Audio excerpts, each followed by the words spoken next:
सदृश गोपिन प्रेम प्रकट कलयुग ही दिखायो। निरअंकुश अति निडर रसिक यश रस न गायो। दुष्टन दोष विचारे मृत्यु को उद्यम कियो। बारन बाको भयो गरल अमृत ज्यों पियो। भक्ति निशान बजाय के काहू ते नाही लजी। लोक लाज कुल श्रृंखला तज मीरा गिरधर भजी। श्री राधे राधे। भक्तों, जो प्रभु के प्रेमियों का सम्मान करते हैं, उनके लिए श्रद्धा रखते हैं, आदर बुद्धि रखते हैं, वे तो अपने जीवन की हर चीज की सलाह उन्हीं से लेते हैं, भक्तों से लेते हैं, भगवान के भक्तों से लेते हैं। और भगवान का भक्त ही वास्तव में गुरु होता है। गुरु के अंदर प्रभु की भक्ति नहीं है तो ये सांसारिक गुरु भले हों, वास्तविक गुरु आध्यात्मिक गुरु नहीं हो सकते। और जिन्होंने किसी प्रभु के भक्त को अपना आध्यात्मिक गुरु मान लिया है, वे उनसे हर बात की सलाह लेते हैं। किंतु जिनकी श्रद्धा नहीं है भगवत भक्तों के प्रति, वो सलाह नहीं लेते बल्कि सलाह अपनी देते रहते हैं। ये मैं आपको सुनाने जा रहा हूँ महान भक्ता मीरा जी के चरित्र में। मीरा जी के सांसारिक पति भोजराज जी जो थे, वो मीरा जी में गुरु बुद्धि रखते थे, इसलिए उनको प्रणाम करते थे। यदि कोई वहाँ न हो तो माथे को चरणों में रखकर प्रणाम करते थे। और यदि कोई छोटा भाई या बहन कोई हो तो मानसिक प्रणाम करते थे। तो भाई उनको बुलाने के लिए जब आया कि आखेट के लिए चलना है, तो उन्होंने मीरा जी से पूछा कि आप की क्या सलाह है आखेट में जाने के विषय में। तो मीरा जी ने कहा, आप राजा हैं, राजा का धर्म है आखेट करना, किंतु मेरी सलाह यही है कि पशु वही मारे जाएं जो गांवों और जनपदों के लिए विपत्ति स्वरूप हो। अर्थात जो गांव में जा करके मनुष्यों को या उनके बच्चों को या उनके पालतू पशुओं को या उनके बच्चों को जो जंगली जीव जंतु मार के खा जाते हैं, चाहे वह कितने ही खतरनाक हों, शेर हों, बाघ हों, कोई भी हो, ये जो विपत्ति स्वरूप बन गए हैं जनता के लिए, तब उनका आखेट करना राजा का धर्म है। यह वे अतिशय वृद्ध होने के कारण जंगल के पशु जो भोजन जुटाने में असमर्थ हो गए, विपत्ति उनकी वृद्धावस्था की है, तो राजा का ये भी धर्म है कि ऐसे पशुओं का शिकार कर देना, अर्थात उनको उनके दुख में जीवन से मुक्त कर देना। और मीरा जी की सलाह को स्वीकार करके आखेट के लिए भोजराज जी जाते हैं। अब मैं आपको ये सुनाना चाहता हूँ कि भोजराज की श्रद्धा जितनी थी उतनी ही उनकी बहन थी एक ऊदा, उसकी अश्रद्धा थी। भाई के प्रति तो थी श्रद्धा, प्रेम था, लेकिन भाभी अर्थात मीरा जी के लिए उनके अंदर कोई भी सम्मान नहीं था। वो देखने के लिए आती थी कि मीरा क्या कर रही हैं, श्रद्धा भाव से नहीं आती थी, दोष खोजने के लिए आती थी। मीरा जी उसका भी सत्कार करती थी। उस ऊदा का नाम था उदय कुंवर बाईसा।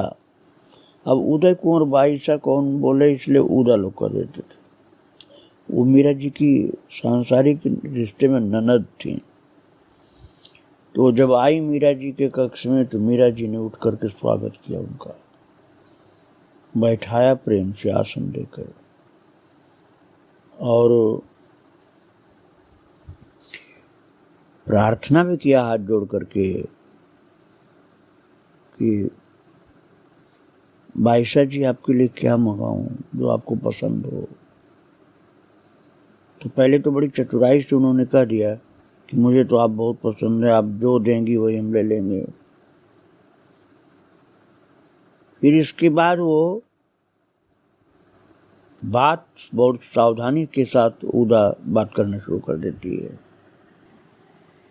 उदा ने कहा कि भाभी हम लोग कभी कहते हैं नाचने गाने के लिए आपको, तब तो आप कह देती हैं हमें आता नहीं है, सब मना कर देती हैं। और दासियां बताती हैं कि आप वो पीतल की जो मूर्ति है जिसको आप गिरधर कहती हैं, गोपाल कहती हैं, उसके सामने तो आप खूब नाचती हैं, गाती हैं। तो हम लोग क्या पीतल की मूर्ति से भी गए बीते हैं कि हमारे सामने आप नहीं नाच गा सकती हैं? आप भोजराज के सामने तो नाच सकती हैं, उनके सामने भी आप नहीं नाचती हैं। मीरा जी ने कहा बाईसा आपको पीतल की मूर्ति दिखते होंगे, लेकिन वो मेरे प्रभु हैं, मेरे गिरधर हैं, मेरे गोपाल हैं, मेरे प्रीतम हैं, मेरे प्राणाधार हैं। मैं उनकी बुराई भी नहीं सुन सकती हूँ। मैंने तो महाराज से पहले ही कह दिया था कि आप दूसरा विवाह कर लीजिए, और आपसे भी यही निवेदन कर रही हूँ कि अन्नदाता हुकुम से निवेदन करके उनका विवाह करवा दीजिए। मेरा पथ न्यारा है बाईसा, मेरा पथ न्यारा है। मैं परिवार के हिसाब से नहीं चल पाऊंगी। मैं तो जो भी करती हूँ अपने गिरधर गोपाल के लिए ही करती हूँ। मेरा तो यही कहना है कि आप उनका दूसरा विवाह करवा दीजिए और मैं आदर के साथ सौत को स्वीकार कर लूँगी, क्योंकि मेरी सौत तो वो नहीं होगी, मेरे तो पति गिरधर गोपाल ही हैं। आप लोगों के कहने के हिसाब से सौत होंगी। तो उदा बोले कि दूसरा विवाह करा दो, ये कहना तो बहुत सरल है भाभी, लेकिन जब सौत की तीर आपको लगेगी तब मालूम होगा कि सौत क्या होती है। मीरा जी हाथ जोड़ के बोले नहीं, मुझे कुछ नहीं लगेगी तीर, आप उनका दूसरा विवाह करवा दीजिए। तो उदा बोली कि फिर चित्तौड़ क्यों चली आई, आप वहीं रहती। उन्होंने कहा इन लोगों का कुछ राजनीतिक समझौता था, यदि मैं नहीं आती तो मारकाट होती, इसलिए मुझे आना था। उदा ने तो साफ कर दिया कि क्या उस पीतल की मूर्त से भी मेरे भाई गए बीते हैं? क्या कमी है उनमें जो तुम उस पीतल की मूर्ति के सामने नाचती गाती रहती हो और भाई के लिए कुछ भी नहीं तुम्हारे मन में स्थान है? उदा ने कहा मेरा भाई भोजराज कितना सुंदर है, कितने गुण हैं, कितना उदार है, आपको उसकी सुंदरता नहीं दिखाई पड़ती है? मीरा जी ने कहा कैसे बताऊं आपको, भाई के रूप की प्रशंसा में आप बावली हो रही हैं और भगवान श्याम सुंदर के रूप सागर की एक बूंद से ये सारा संसार त्रिलोक सुंदरता पाता है। उस सुंदरता के सागर को आप नहीं देख पाती हैं, इसलिए आप ये सब बोलती हैं। और महाराज जब भगवान की सुंदरता का वर्णन करने लगी मीरा जी, तो मीरा अचेतन होने लगी और मीरा को अचेतन होती हुई देख करके उदा घबरा गई कि ये क्या हो गया।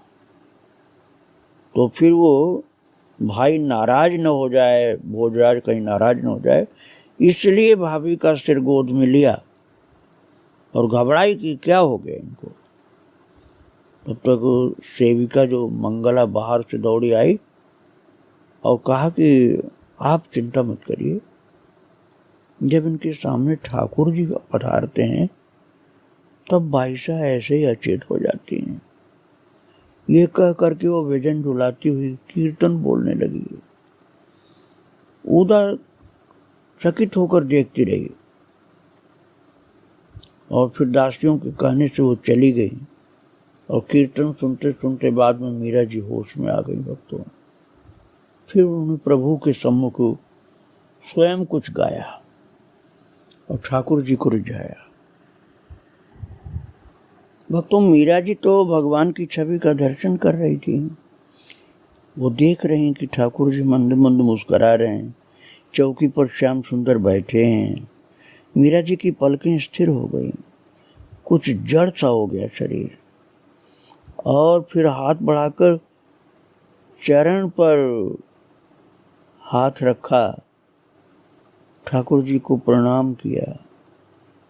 और उनकी दासियां और सेविकाएं जो थी वो तो समझ जाती थी कि इस समय इनको भगवान का दर्शन हो रहा है, इसलिए इस प्रकार से इनकी अवस्था हो रही है। और भक्तों, दासियों का भी कितना भाग्य था कि मीरा जी का दर्शन और सेवा वो करती रहती थी। और उसी समय भोजराज जी पधारे तो उन्होंने देखा मीरा जी की बिहवल दशा, प्रेम की प्रगाढ़ अवस्था। वो जैसे बार बार किसी को चूम रही हों, आंखों में हर्ष के आंसू, रोम रोम पुलकित, होठों पर हंसी खिल पड़ती थी। बीच बीच में कंठ से ऐसे टूटे शब्द उच्चारित होते, बड़ी कृपा की, बड़ी कृपा की। युग बीत गए, आंखें पथरा गई थी, आपका दर्शन मिला। और भोजराज आश्चर्य से देख रहे थे कि मीरा के हाथ किसी की देह पर घूम रहे हैं और एकाएक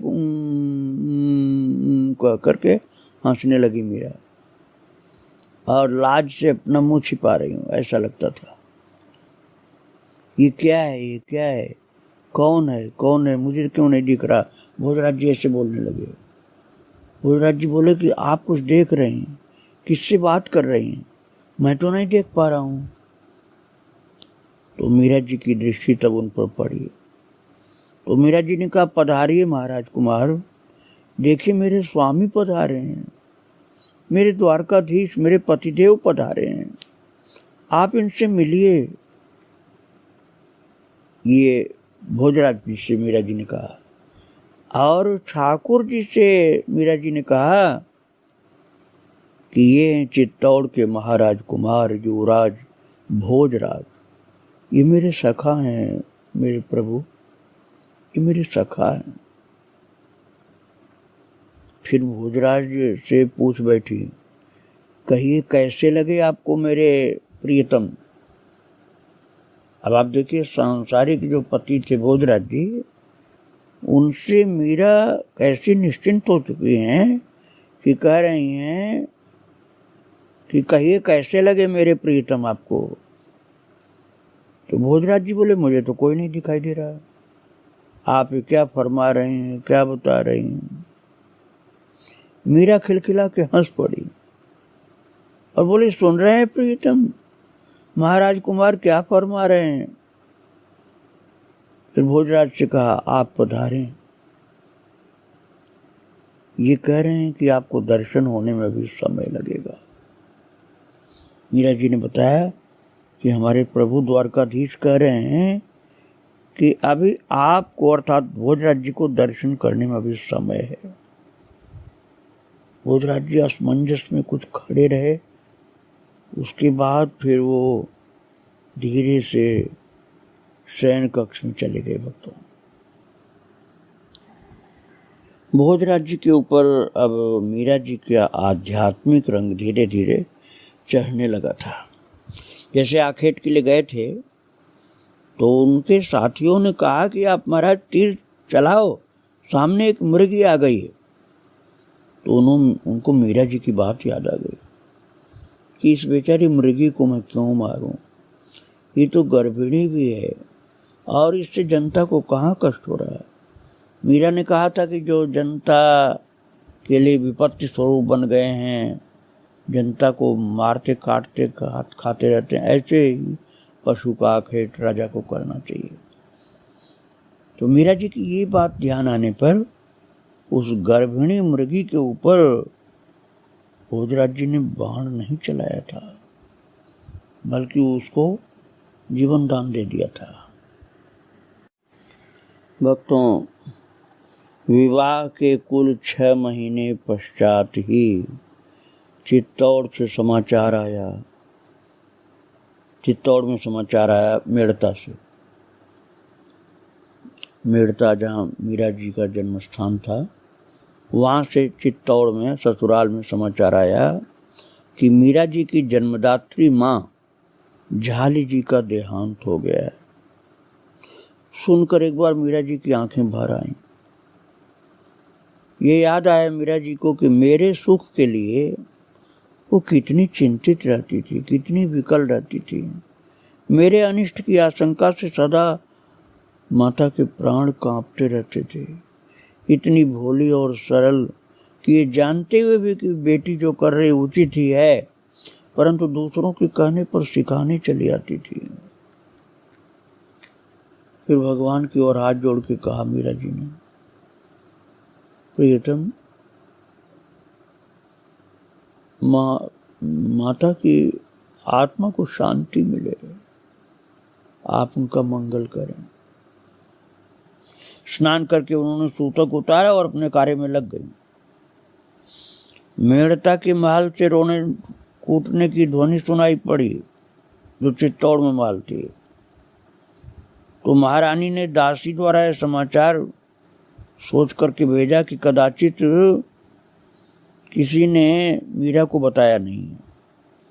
और समाचार सुनकर मीरा ने दासी से कहा कि आप बोल दीजिएगा कि मुझे समाचार पहले ही मिल चुका है। प्रभु की इच्छा पूरी हुई, उनकी खुशी में मैं खुश हूँ। माँ का धरती पर इतने दिनों के लिए अन्न जल लेना बदा था, जाना तो सभी को आगे पीछे। उनकी क्या चिंता करें, जो चले गए अपनी ही कर लें तो बहुत है।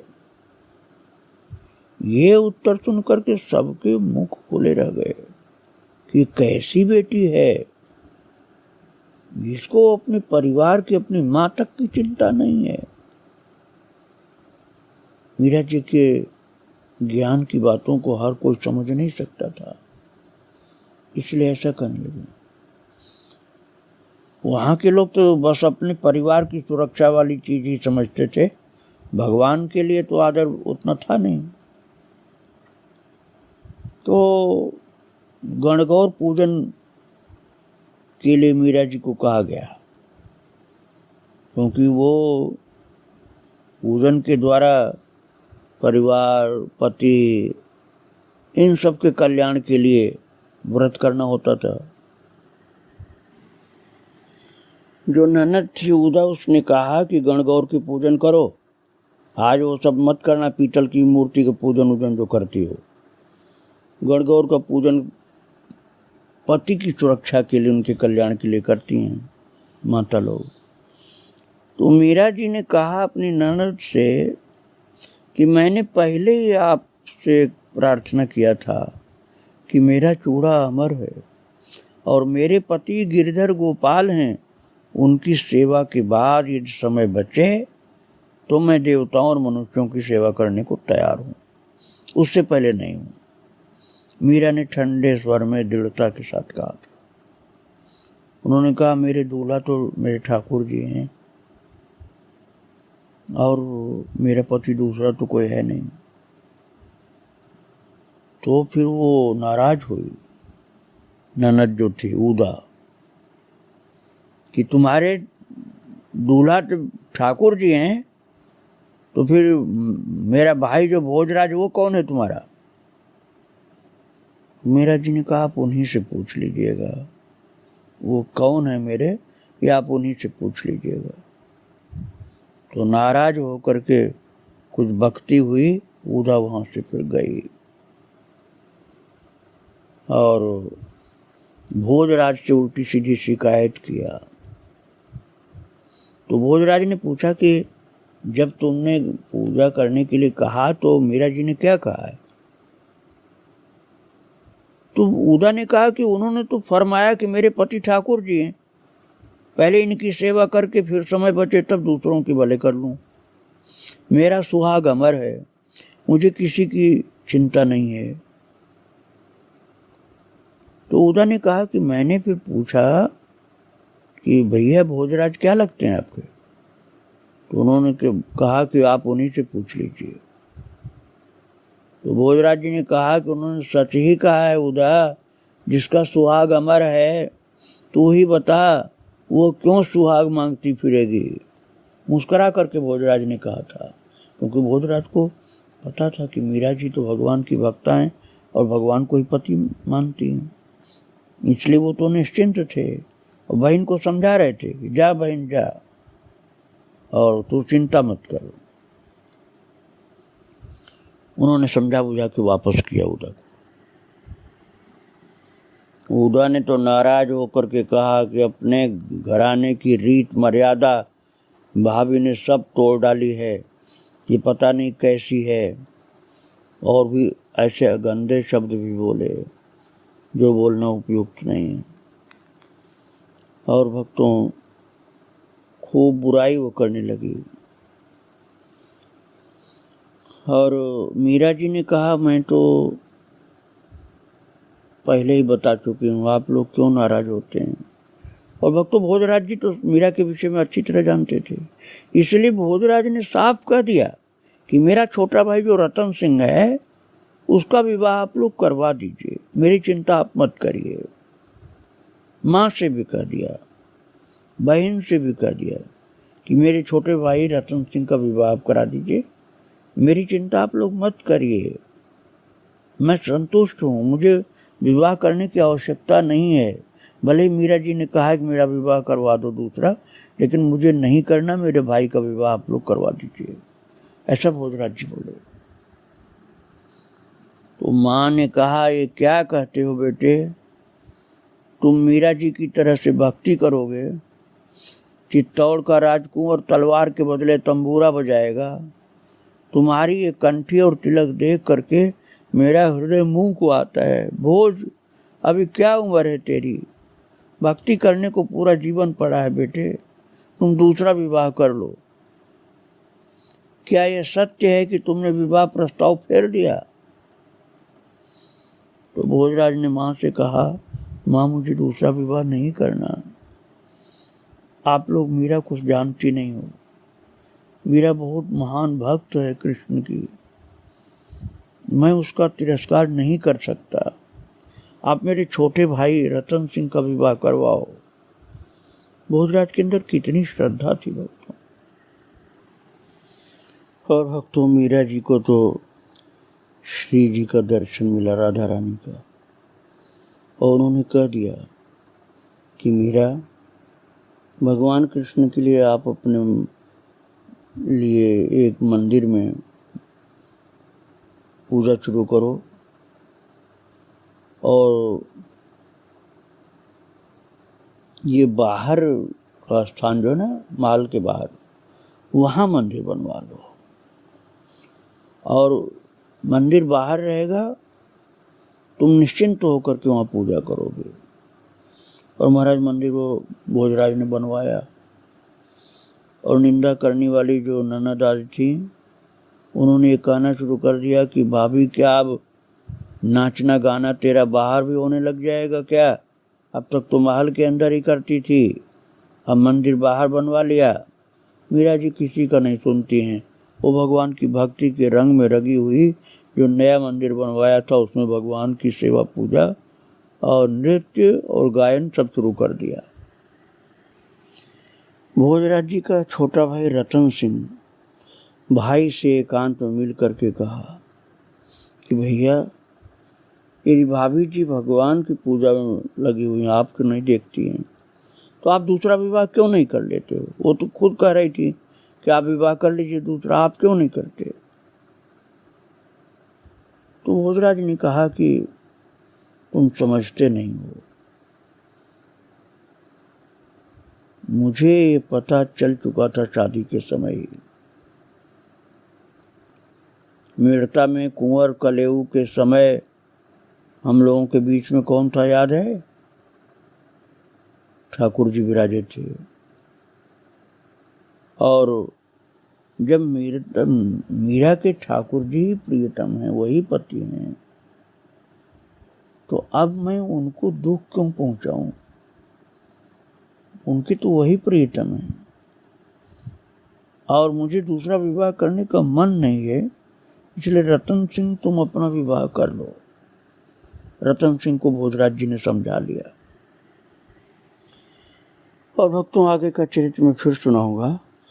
अभी महान भक्ता मीरा माता के चरणों में प्रणाम करके यहीं विराम दे रहा हूँ। श्री राधे राधे, जय श्री राधे राधे।